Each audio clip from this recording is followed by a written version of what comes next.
네,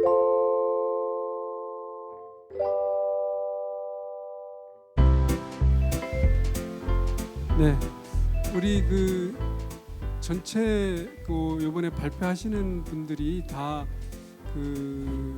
많은 고민 또 많은 경험을 갖고 계신 분들이 각각 자신들의 경험을 말씀을 나눠주시는 건데, 이번에 발표하실 분 같은 경우도 굉장히 다양한 경험을 갖고 계신 분이세요.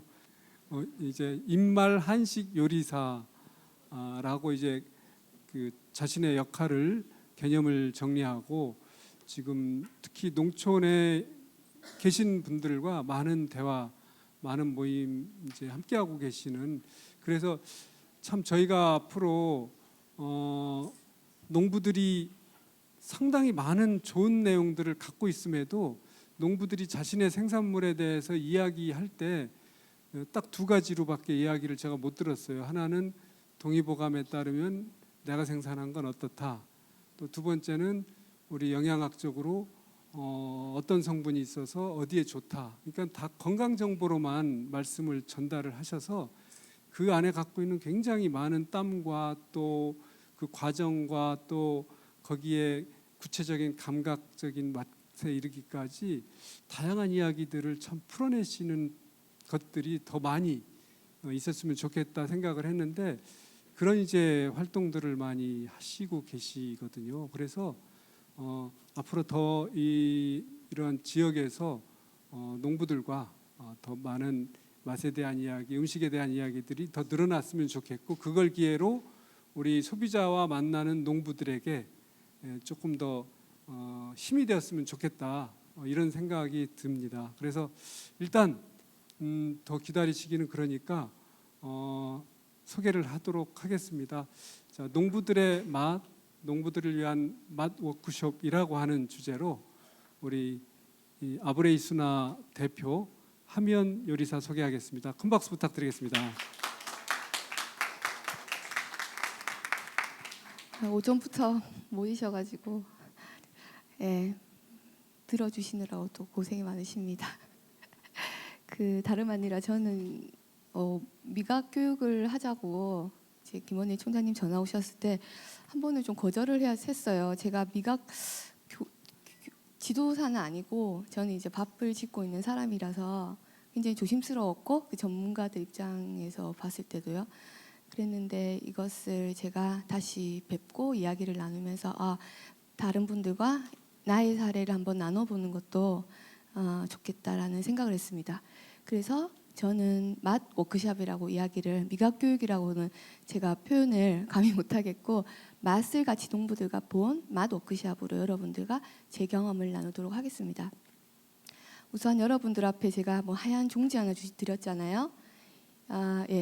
한번 향도 맡아보시고 도대체 얘는 어디서 온 아이인가, 나름 이제 인쇄물을 통해서 아실 수도 있지만, 저에게는 이제 이런 농부들의 맛을 탐구하고 싶다라는 생각을 주게 된 흰 가루입니다. 그래서 이제 끝나기 전에 이걸 가지고 음식을 지은 걸 여러분들과 그냥 맛을 한번 보는 그런 시간을 가지도록 하겠습니다. 지금부터 해서 한 4시면 제 강의는 끝날 것 같아요. 네, 그래서 몇 가지를 소개를 하겠습니다. 시작하기 전에요, 제가 이렇게 맛 워크숍을 농부들이랑 하게 된 거는 우리 김현숙 교수님도 계시지만 작년이었죠. 미각교육 지도사 과정을 시나가와 교수님과 김현숙 교수님이 나눠주신 거를 이렇게 좀 따라했습니다. 농부들한테 좀 어떤 게 맞을 수 있을까. 그리고 아까 김원희 총장님 말씀대로 제가 계속해서 농부들 만나러 다니는데 농부들이 본인의 작물을 맛을 모르고 있다라는, 모른다기보다는 본인의 원래 알고 있는 것을 끄집어내기가 굉장히 부끄러워하신다라는 거에서 시작을 했어요. 그리고 슬로푸드에서 그런 자리 만들어주셔서 감사합니다. 우선은 제가 아까도 말씀을 들으셨겠지만 이제 의상을 전공했다가 어떻게 음식과 만날 기회가 있어서 처음에는 이제 공양간에서 음식을 시작했다가 이렇게 지역을 계속 다니게 되었어요. 저 뒤에 계신 우리 예산 농부님도 지역에서 뵌 농부님이시고요. 보니까 여러분들 좀 알 것 같은 분들이 계시네요. 그래서 제가 그렇게 전공을 바꾸고 그랬던 이제 출발점은 이제 같은 미각도 같은 거겠지만 건강, 그다음에 나의 일상에서의 행복하지 않다라는 것이 시작이 되었었어요. 그래서 그 사찰 음식을 시작으로 해서 뭐 궁중 음식이라든지 아니면 기본적인 한국의 음식들을 배우러 다녀봤지만 뭔가 나에게 이렇게 들어온 만난 것 같은 그런 음식들이 없었어요. 그래서 이 자리는 안 계시지만 그 인비트로 플랜트 김태현 대표님이 계세요. 대표님이 인연이 돼서 지역들에 제가 일을 할 수 있는 계기들이 생겼고 그 계기를 통해서 지역의 농부들을 실제로 만나는 기회들을 늘려갔었습니다.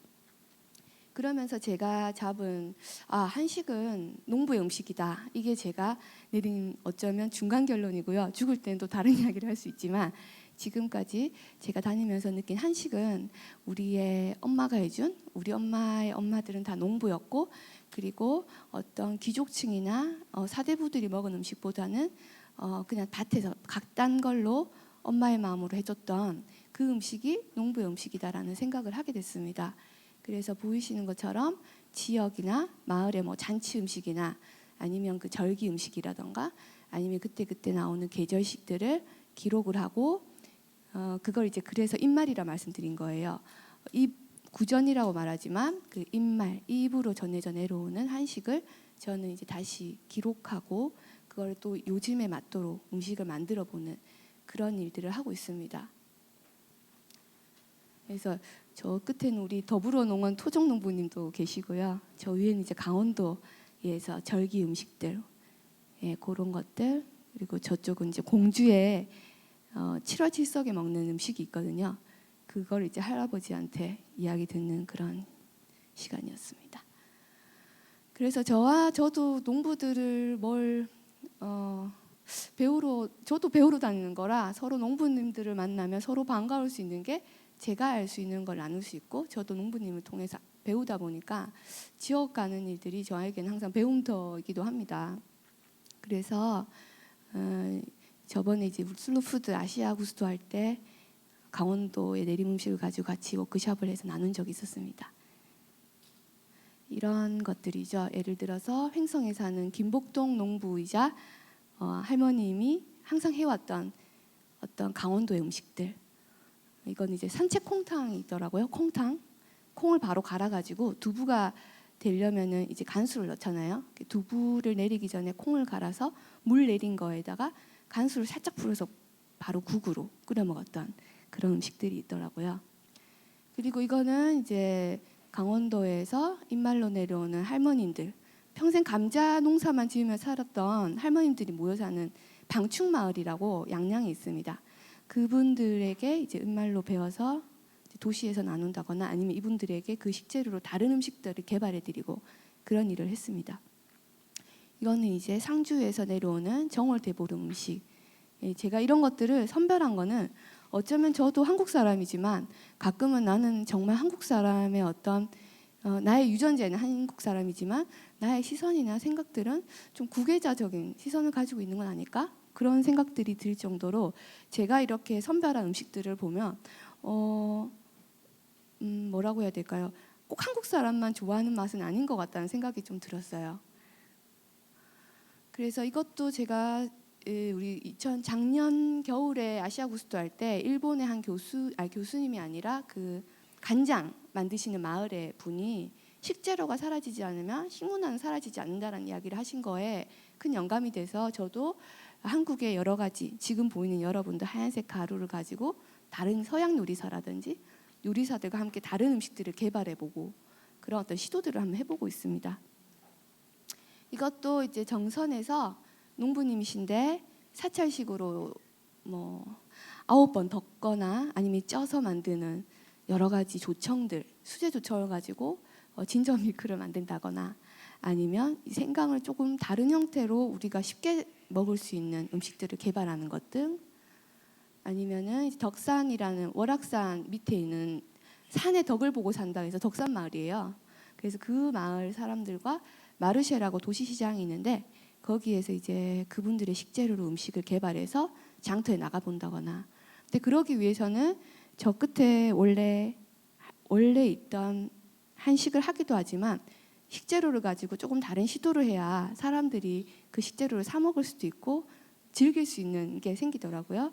그래서 스스로 부꾸미 와플을 만든다거나 아니면은 한국에 원래 내려오던 베리류, 예를 들어서 뭐 구지뽕이나 아니면 오디 아니면은 여러 그런 재료로 뭐 뱅쇼 같은 거 만든다거나 조금은 즐겁게 농부들과 뭔가 만들 수 있는 거리를 하고 있었습니다. 네, 이것도 가평에 있는 잣으로 약간 후루룩 마실 수 있는 잣 스프를 만든다거나 네, 이런 것들은 전통을 지금 현재의 맛도로 단자를 가지고 마카롱보다 맛있는 요즘에 맞는 음식으로 만들어 본다거나 하는 일을 일단은 하고 있습니다. 예, 딴 건 넘어가겠습니다. 이것도 이제 강원도에서 어떤 삭힌 감자가루로 뇨끼를 서양 요리사 변준희 선생님과 같이 만들었었어요. 그랬고 제가 이제 실제로 미각 맛 워크숍을 하게 된 거 중에 천안에서 했던 그리고 제가 했던 지역들이 다양하게 있지만 천안의 사례가 여러분들이랑 조금 가깝게 이야기할 수 있을 것 같아서 발췌를 했습니다. 이거는 2015년 그러니까 초의 겨울에 같이 했습니다. 그리고 지금 나와 있는 이런 글자나 내용들은 우리 신하가 교수님이 저가 배웠던 그 자료에서 발췌를 해서 농부들에 맞도록 조금 바꿔봤습니다. 그래서 천안하면 여러분들 생각나는 식재료가 뭐가 있지요? 그죠? 다 진짜 이게 중요하더라고요. 호두이고 또 뭐가 있지요? 딱 떠오르신 거 없으시죠? 근데 지역을 다녀보니까요. 천안에 호두 말고 굉장히 많은 작물을 많이 하시고 계시더라고요. 그래서 이날 이야기를 하면서 마음으로 먹는 미각교육 우리가 원래 했던 그 자료 그대로로 천안을 의식하고 천안을 먹고 천안을 키운다라는 그 이야기로 천안의 식재료로 농부들과 만났습니다. 천안의 대표 농특산물들은 아주 다양하지만 그 중에서 제가 인상적이었던 것들은 이제 태조산 벌꿀, 호두, 참외, 흥타령 쌀, 잡곡. 뭐 사실은 한국이 넓으면 굉장히 넓지만 또 어떤 부분에서는 크게 중복되는 식재료도 많다라는 거죠. 그렇지만 제가 봤을 때 요리사의 눈으로 이 대표 농산물은 나도 한번 음식하고 싶다. 이런 것들에 대해서 농부님들한테 한번 먼저 요리사의 시선으로 이야기를 해드렸어요. 그리고 이것을 왜 해야 하냐라는 것에 대해서 농부님들과 먼저 나눴습니다. 그 이유는 농부님들이 본인의 작물을 소개를 해보라고 했을 때 뭐라고 하실 것 같으세요? 예, 일단 잡숴봐요.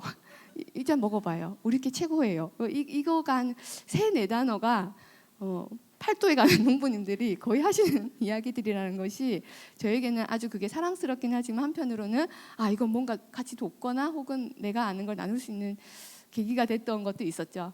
그래서 제일 중요했던 이 맛 워크숍을 하고자 했던 제일 큰 것은 농부님들이 좀 잘 먹고 잘 살면 좋겠는데 이 맛 워크숍을 통해서 본인의 맛을 사람들과 소통했으면 좋겠다. 그것에서 시작한 거였어요. 왜냐하면 농부님들이 어쨌든 소비자에게 나의 작물에 대한 맛을 설명할 수 있는 그것이 우선 첫 번째로 중요한 것이 아닐까라는 생각이 들었습니다. 물론 저도 전문가는 아니지만 그래도 우린 요리를 하다 보니까 뭐 달다 짜다 뭐 씁쓸하다 이런 어떤 그리고 그 맛을 또 어떤 다른 것들과 연결할 수 있는 고리가 있지 않을까 그런 상상을 하면서 시작을 했습니다. 그리고 결국은 이 미각교육 그러니까 맛 워크숍이 왜 하냐는 거에서 제일 큰 거는 농부님들의 자존감 쉽게 말하면 내 집밥 나의 지역이 이렇게 멋지구나 내가 키우고 있는 작물이 자랑스럽구나 이런 것들을 자기 안에서 발견하는 시간들이 되기를 바라는 마음이었습니다. 그래서 마지막에는 이제 음식 워크숍으로 들어갈 때는 꼭 그 지역의 향토식을 같이 나누는 시간을 가졌었어요. 제가 물론 개발하는 것도 있었고요. 그래서 이 액티비티가 우리가 원래 신하화 교수님을 할 때도 몇 가지 액티비티가 있었는데 한 3가지만 농부님들이랑 시간이 또 한정돼 있었고요. 예, 저도 그리고 신하가 교수님과 함께 할 때 그 교수법 강의법이 굉장히 인상적이었거든요. 정답이 없고 내 안에 있는 것을 끄집어내는 것, 거기에 이제 중심을 두고 표현하는 거, 그리고 그것에 정답이 없고 나의 이야기를 해보라는 것에서 이야기를 계속했습니다. 나의 말 특산물 먹어보고 써보기 위해서 첫 번째로는 이제 다들 아는 그 호두. 나는 정작 내 지역의 호두의 맛을 알고 있을까? 그리고 이제 슈퍼에서 사온 그 미국산, 그것이 잘못된 건 아니지만요. 그래서 비교를 했을 때 나의 작물이 어떻게 좀 특징적인 맛이 있을까? 좀 더 고소한가? 좀 더 단가? 그렇게 비교 시식도 같이 해보게 됐었어요. 그래서 생각을 많이 하지 말고 떠오르는 대로 써봅시다. 어떤 결론이 났을 것 같아요? 어떤 걸 막 쓰셨을 것 같아요? 여기서 저의 아주 그 지역을 다니면서 이 입말 한식의 매력입니다. 이게 우리가 표준어를 쓰면서 지역의 단어들, 단맛, 짠맛, 신맛 이런 것에 지역의 방언이 굉장히 많거든요. 농부님들한테 생각하지 말고 써보라 그러면 기상천외한 막 단어들이 나와요. 근데 그 단어들의 시를 보는 것 같은 이제 그런 생각. 저도 부산 여자지만 저도 이제 도시에서 나고 자랐으니까 그런 뭔가 시상이 있는 단어들이 또 나오더라고요. 그래서 그런 단어들을 쓰고 두 번째 액티비티는 이제 5가지 맛을 보기. 5가지 맛이라면 우리 다 아는 맛이죠. 말씀드렸던 그 5가지 맛: 단맛, 쓴맛, 신맛, 짠맛, 감칠맛. 이 맛들을 이제 이것도 교수님 밥 그대로 한 거예요. 여러 가지 그 안에 약물이라고 하기는 그렇고 여러 시료들을 넣어서 맛들을 만드는 거예요. 그래서 이 5가지 맛들을 보시고 그 맛에 대해서 표현해 보는 거. 단맛에 대해서 느끼는 사람들은 다양하거든요. 달다 이렇게만 말씀하지 않으셨어요. 그래서 그런 맛들에 대해서 내가 내 미각이 나의 미래에 통해서 이 5가지 맛들을 구별하고 있는가. 근데 여러분 이걸 다 구별을 명확하게 할 것 같잖아요. 근데 굉장히 이거 제가 생각하는 대답이 안 나오더라고요. 특히 감칠맛이라던가 쓴맛 이런 것들은 현저하게 느끼는 분이 있다면 현저하게 못 느끼는 분들도 있다라는 그런 것들에 대해서 본인들이 자각하게 되는 시간을 가졌습니다. 그래서 이렇게 어떤 분들 이제 이 중에서 한 농부분 거 그냥 찍은 건데요. 뭐 여러 가지 이야기들을 이렇게 미원맛 이렇게 그냥 그대로 쓰시는 분들도 계셨고요. 떨떠름하다, 뭐 느끼한 맛, 짠맛, 맛소금 뭐 이렇게 이야기를 쓰시는 분들도 있었어요. 그리고 이제 천안의 배를 맛보는 거. 근데 이거는 천안의 배라는 게 정해진 게 아니었고요. 예를 들어서 보통 오시는 농가들이 농부분들이 한 30분에서 한 40분 내외로 오시거든요. 그러면 이렇게 팀으로 짜서 본인들의 작물을 맛보는 시간을 가졌었어요. 예를 들어 사과 농가는 자기 사과를 맛보고, 뭐 멜론이면 멜론을 맛보고, 그러면서 여러 가지 액티비티를 겪은 후에 자기의 맛을 어떤 식으로 표현하는지에 대해서 테스트를 해봤습니다. 그랬을 때 처음에 우리가 신하가 교수님의 강의 중에서 인상적이었던 게 처음에 예를 들어 사과를 먹었어요. 그러고 나서 끝날 때 그 사과의 처음에 사과 맛을 보고 제가 썼던 단어와 미각 교육이 끝나고 나서 이 사과 맛을 쓴 나의 내용이 A4 한 장의 앞면과 뒷면에 써 있는데 다른 표현들을 하고 있는 저를 발견했거든요. 마찬가지로 천안도 아까 처음에 왜 호두를 먹었죠. 그래서 끝날 때 지점에 다시 맛보고 써보라고 했을 때 농부들이 바뀌어 있는 자기의 맛들의 표현들, 그런 것들을 느끼시는 시간들을 가졌습니다. 그리고 나서 이제 액티비티 중에서 아까는 맛으로 혀로만 느꼈다면 이제 보고 만지고 냄새 맡고 혀로 맛보고 귀로 듣는다라는 것을 가지고 농부님들과 함께 있었어요. 그러면 여러분들 이게 맛 워크숍이라는 게 농부들이 끝났을 때 그럼 뭐가 남느냐 했을 때 어떤 게 남을 것 같으세요? 여러분들이 생각하셨을 때 이 워크숍을 통해서 농부들한테 실질적인 결과는 어떤 게 올 것 같으세요?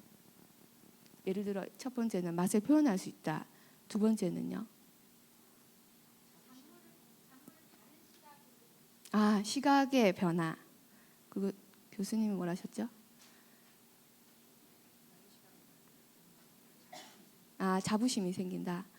예, 다 맞으세요. 근데 제일 큰 건 뭐냐면 예를 들어서 자기의 작물들을 먹었을 때 혀로 맛보고 보고 만지고 했을 때 자기의 작물 이름을 지을 수 있는 거예요.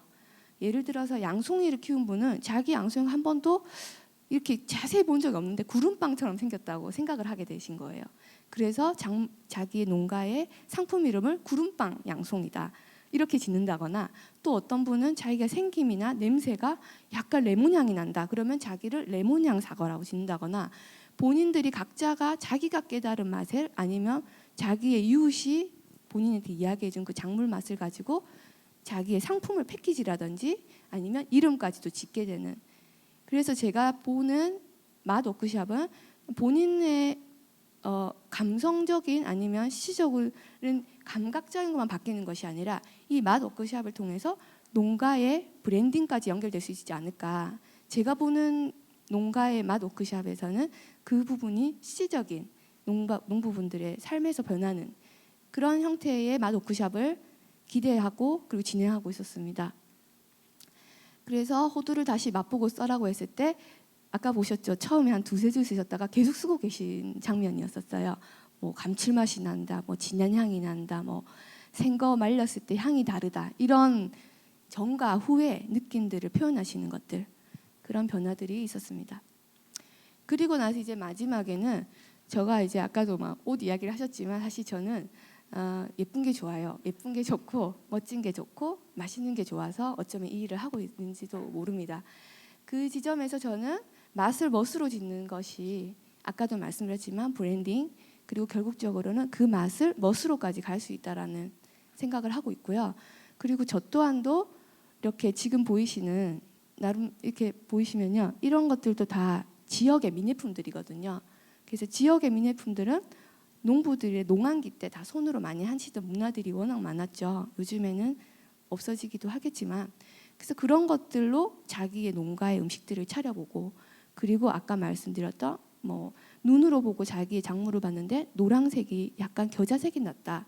그러면 자기의 플레이팅, 스타일링에 겨자색을 쓴다거나 이렇게 맛을 멋으로 연결하는 그런 강의를 처음에 이제 미각 교육하면, 두 번째는 이제 맛으로 멋을 짓는 거, 세 번째는 이제 그걸 가지고 향토식과 그 식재료로 요리사의 시선으로 특작물로 음식 개발하는, 그렇게 이제 세 파트로 나눠서 4시간 정도의 맛 워크숍이 끝나게 됐었어요.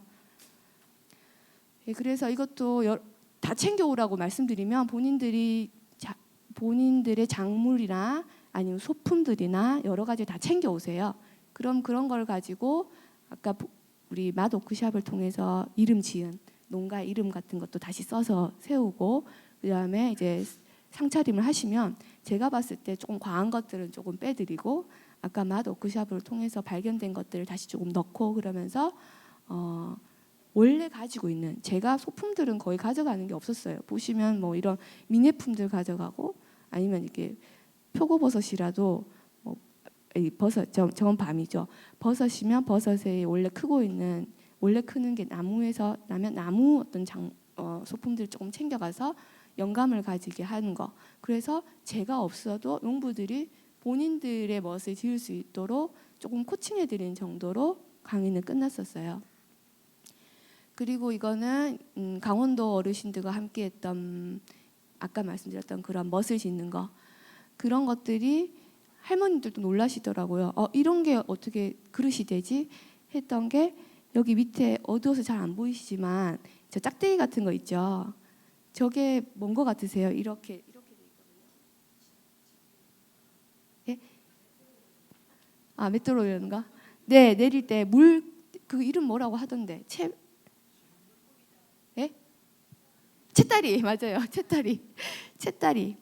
예, 이게 할머니들이 아주 오랜 시간부터 채다리로 쓰셨대요. 근데 형태도 나무가 사연 있는 그 소품들 있죠. 때타고 오래돼서 그런 것들을 그냥 깔고 원래 감자 전분 낼 때 짜는 천으로 차려서 이렇게 감자를 올린다거나, 그리고 뭐 집에서 쭉 나가면 있는 옥수수대, 거긴 강원도는 무조건 옥수수 많잖아요.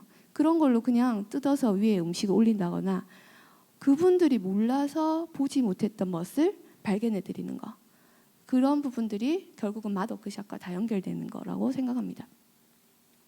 이런 것들도 결국은 막 피카번쩍하고 아주 비싼 도자기가 아니라 본인의 작물, 본인의 것을 가지고 차릴 수 있는 나의 멋을 가질 수 있도록 하는 거, 그런 거였고요. 이런 것들도 마찬가지입니다.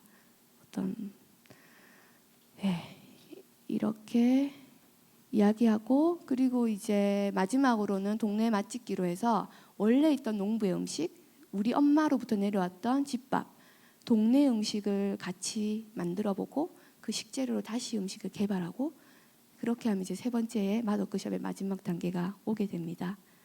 그래서 제가 이럴 때는 사전에 강의하기 전에 막 공부를 하는데, 연락 인터뷰도 해보고 하는데, 저도 제일 많이 배우고 즐기고 있는 시간이기도 합니다. 네, 이제 앞에 있었던 거 다 아셨죠? 비린데서 삭힌 감자 가루예요. 그래서 이제는 우리도 한번 맛봐야 되잖아요. 우리의 미각의 시작인 우리 집밥에 대한 이야기를 하려고 여러분들과 저 감자전을 쪄왔어요. 감자를 쪄왔는데요. 우선 이 과정에 대해서 한번 이야기를 나누고 싶어서, 제가 이게 겨울 8월, 9월에 처음 할머님들을 뵙고, 그리고 이제 몇 번씩 가보면서 그 과정들을 기록한 거예요. 제가 보기에 삭힌 감자가루에 대해서 강원도에 이렇게 감자가루에 대한 이야기가 있구나 했는데, 우리 오늘 강의하신 선생님 이야기를 들어보니까, 어디죠 거기가? 가고시마? 대마도? 대마도에는 삭힌 고구마 가루가 있대요. 그래서 저도 참 어떤 부분에서는 한국의 남한에 태어나서 동네 음식을 짓지만, 이게 지구인의 시선으로 봤을 때 엄마의 집밥은 굉장히 다 연결되어 있구나, 이런 생각이 드는 대목들이 많았습니다. 처음에 감자를 골라요. 어떤 걸 고를까요? 예? 상처난 거. 예. 예? 작은 거, 못생긴 거. 예. 제가 제가 지역을 다니면서 다시 나의 제일 처음으로 다시 계속 바라보게 하는 것 중에 하나는, 이런 그러니까 향토식 엄마의 밥들의 근저에는 배고픔이 있었던 거예요. 그리고 이것도 결국 왜 삭혔을까를 생각해 보면, 좋아서 삭힌 게 아니라 냉장고가 없고 겨울에 먹을 게 없는 강원도의 척박한 것 때문에 계속 삭히고 썩히고 막 어떤 식 말리고 그렇게 했던 문화가 있었다라는 거.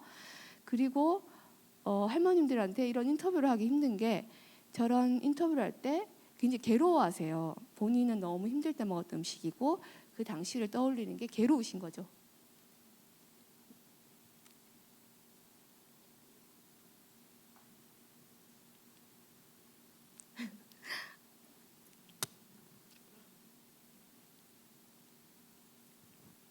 네, 이거는 어쨌든 여러분도 그 자료에 좀 있으시죠?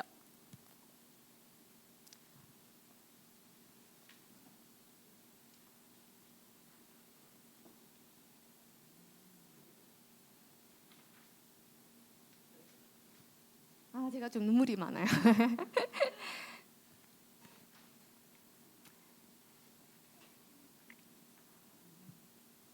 여러분 그림만 봐도 좀 아시겠죠? 이게 처음에는 이제 이렇게 물에다가 감자들을 섞거나 뭐 좀 안 좋은 애들을 담고 물에다가 넣어놓으면 이제 썩겠죠. 썩으면 이제 조금 이따 설명드리고, 우선은 먹는 시간을 먼저 가지고 설명드리겠습니다.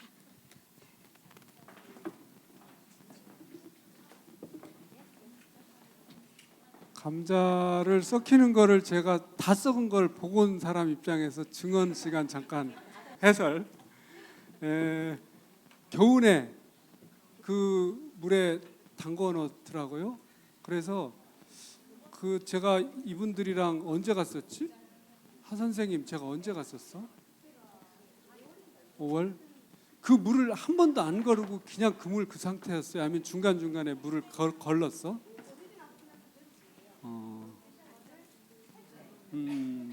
그렇다.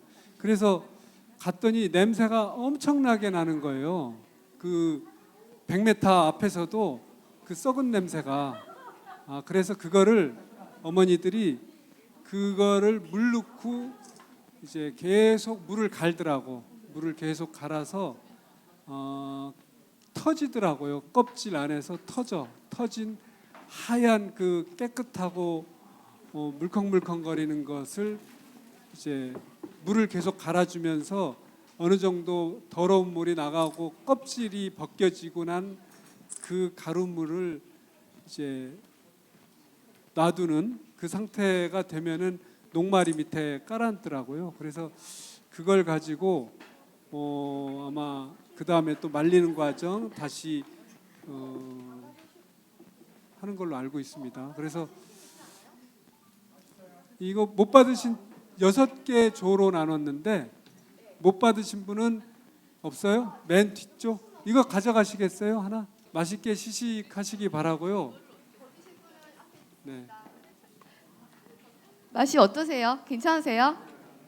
이게 소가 강원도 지역마다 소가 다 다른데요. 이번에는 저는 이제 각종 콩들, 뭐 선비잡이 콩부터 해서 제가 계속 지역 다니면서 계속 콩이 모이더라고요. 그 콩이랑 팥을 넣었어요. 그래서 그렇게 해서 만든 거고, 아까 말씀드린 대로 감자가루, 지금 드시는 감자가루의 예, 이야기는 감자를 고르면 얘를 이제 물에다 담궈둬요. 그러면 계속 썩죠. 그럼 아까 말씀하신 것처럼 한 군대에서 오랫동안 있었던 분 말로는 짬밥보다 더하다. 굉장히 냄새가 강해요. 근데 이제 이거를 하지인 6월 22일이죠. 그 이후에 담아놨다가 다음에 4월 정도면 이제 뜨기 시작하세요. 그래서 이제 이렇게 삭힌 감자랑 껍질을 분리해서 그러면 직접 보니까 감자가 완전히 썩어서 안에 하얀 액이 이렇게 떨어지더라고요. 그게 100% 감자의 가루가 되는 거죠. 그래서 그걸 물을 계속 내려서 냄새를 없애요. 한 9번, 10번. 상상이 되세요? 그 일을 계속 하세요. 그러면 냄새가 많이 빠지고 전분만 밑에 남죠. 우리 보통 감자 갈면 전분 내려지잖아요. 똑같이 그렇게 되면 걔를 이렇게 뚝뚝뚝 떼서 말리는 거예요. 그래서 말린 후에 이렇게 가루로 만들면 여러분들이 드시고 있는 가 되고요. 이 음식법은 강원도 아까 말씀드렸던 양양의 방충마을의 전향자 이장님이랑 그다음에 김순옥 할머니, 그다음에 황혜자 할머니 입말과 그리고 그분들이 내린 걸로 음식을 지은 거고요. 저의 어떤 목표는 이 식재료를 이태리 음식 하시는 요리사들한테 계속 먹여보는 거. 왠지 이건 뇨끼나 다른 음식들을 만들어도 훌륭하지 않을까라는 생각도 들었어요. 그래서 그런 생각을 했고 이렇게 떡까지 완성됐습니다. 그래서 아까 제가 약간 좀 막내딸이라 그런지 맨날 울보라서 그랬는데 여러분들의 생각이 많이 나더라고요. 그래서 여기까지 저는 강의를 끝내고요. 혹시 질문 있으시면 듣고 마무리하겠습니다.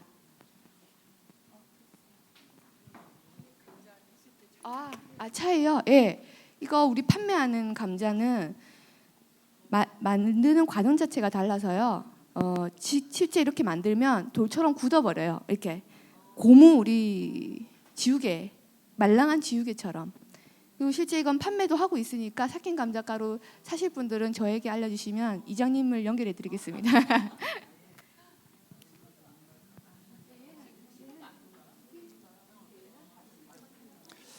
네.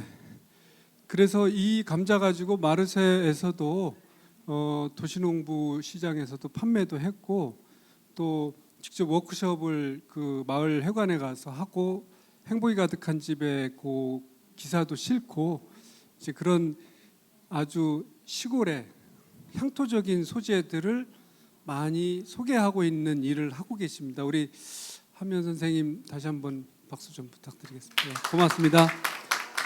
아주 맛있는 음식 주시고 저희가 이제 그 요리하시는 분들을 몇 분을 뵐 기회가 있는데 우리 하면 씨는 한 요리를 시작한 지는 얼마 안 되셨는데 제가 느끼는 거 한 가지는 우리가 아무런 그 제도권 음식 교육을 안 받으신 분이 이제 요리를 사찰 음식이나 이런 요리를 배우고 직접 할머니들이나 그 시골에 계신 분들의 말 나오는 대로 그걸 기록하고 그분들의 음식을 이제 다시 만들어 보고 서양식으로 다시 표현도 하고 하시는 일을 하시다 보니까 제가 느낀 건 바로 한식의 어떤 그 자체, 한식의 모습, 그것을 많이 느끼거든요. 근데 이제 어떤 제도 교육을 받거나 외국 교육을 받으신 분들은 그 한식을 뭐라고 표현하더라? 뭐라고 하죠? 한식에 대해서 퓨전 아니고 아무튼 뭔가 한식에 대해서 표현하는, 그러니까 이렇게 밖에서 한식을 이렇게 바라보게 되고 그걸 해석하거나 표현해야 되는 어떤 그런 그 표현들, 대상화된다고 그런 게 있더라고요. 근데 우리 조 선생님은 그야말로 그 자체, 그분들의 이 사고와 언어로 이제 접근하니까 우리 스스로 보기에도 한식이 뭐 한식이란 말 붙이는 것 자체가 부자연스러운 음식처럼 느껴지는 그런 때가 있었습니다. 그래서 굉장히 좀 새로운 접근법이고 좋지 않을까 그런 생각이 들었고, 우리 한면 선생님 그 하시는 일이 좀 더 잘 되고 또 더 많은 요리하시는 분들이 함께 그러한 그 동참도 하고 했으면 싶은 그런 용기를 이제 드리고 싶습니다. 네, 고맙습니다. 네, 아브레이 수나, 이게 이제 외국말 같죠? 이 말은 외국말이 아니래요. 이진경 작가님이라고요. 그 밥 그림 그리시는 분 전시를 갔다가 알게 됐는데 이게 경상북도 예천에 민요랍니다. 한국 민요 보면 거기에 정말 입말 그대로 써 있는 아름다운 게 많고, 근데 이게 이제 한 줄로 모내기 할 때 쭉 서 있으면 제일 앞에 있는 사람이 아브레이 이렇게 하면 뒤에서 수나 하면서 도움소 하면서 이렇게 모내기를 하는 민요예요. 노동요. 그래서 서두르지도 게으르지도 않게 천천히 줄을 서서 같이 잘 살아가 보자, 이런 뜻입니다. 네. 이거 지금 그러면 잠깐 우리 김현숙 교수님 선창으로 아브레이 하면 여러분들은 순화하겠습니다. 우리 줄 서야 되는 거 아니야? 네, 우리 지금 씨앗을 나누는 지금 우리 그런 마음으로 아브레이! 동서